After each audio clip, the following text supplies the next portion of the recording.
CM ಬದಲಾವಣೆ ಬೆನ್ನಲ್ಲೇ KPCC ಅಧ್ಯಕ್ಷ ಫೈಟ್. ಕೆಪಿಸಿಸಿ ಸ್ಥಾನ ರೇಸ್ನಲ್ಲಿರೋ ಸತೀಶ್ ಜಾರಕಿಹೊಳಿ.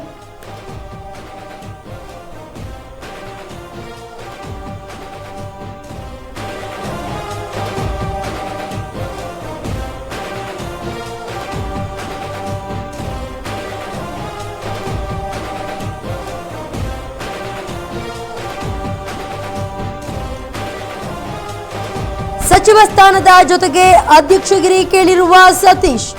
ಡಿಕೆ ಮಾದರಿಯಲ್ಲೇ ಖಾತೆ ಕೇಳಿದ ಸತೀಶ್ ಜಾರಕಿಹೊಳಿ. ನಿನ್ನೆ ಸಿಎಂ ಜೊತೆಗೂ ಚರ್ಚೆ ಮಾಡಿರುವ ಜಾರಕಿಹೊಳಿ. ನಿನ್ನೆ ಸತೀಶ್ ಜಾರಕಿಹೊಳಿಗೆ ಕೆಸಿ ವೇಣುಗೋಪಾಲ್ ಕರೆ. ಕೆಪಿಸಿಸಿ ಅಧ್ಯಕ್ಷರಾಗುವಂತೆ ಪ್ರಸ್ತಾಪಿಸಿರೋ ವೇಣುಗೋಪಾಲ್.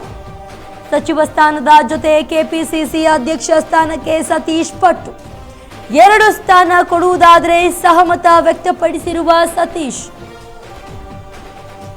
ಈಗ ಸಿಎಂ ಬದಲಾವಣೆ ಚರ್ಚೆನೆ ದೊಡ್ಡದಾಗಿತ್ತು ಅಂತ ಹೇಳಬಹುದು. ಅದರ ಜೊತೆಲೇ ಕೆಪಿಸಿಸಿ ಅಧ್ಯಕ್ಷ ಫೈಟ್ ನಡೀತಾ ಇದೆ. ಕೆಪಿಸಿಸಿ ಸ್ಥಾನ ರೇಸ್ನಲ್ಲಿ ಸತೀಶ್ ಜಾರಕಿಹೊಳಿ ಕೂಡ ಇದ್ದಾರೆ. ಸಚಿವ ಸ್ಥಾನದ ಜೊತೆಗೆ ಅಧ್ಯಕ್ಷಗಿರಿಯನ್ನ ಸತೀಶ್ ಜಾರಕಿಹೊಳಿ ಕೇಳಿದ್ದಾರೆ. ಡಿಕೆ ಮಾದರಿಯಲ್ಲೇ ಡಿಕೆ ಶಿವಕುಮಾರ್ ಅವರು ಯಾವ ರೀತಿಯಾಗಿ ಕೇಳಿದ್ರು ಅದೇ ರೀತಿಯಲ್ಲೇ ಖಾತೆಯನ್ನ ಕೇಳಿದಂತಹ ಸತೀಶ್ ಜಾರಕಿಹೊಳಿ.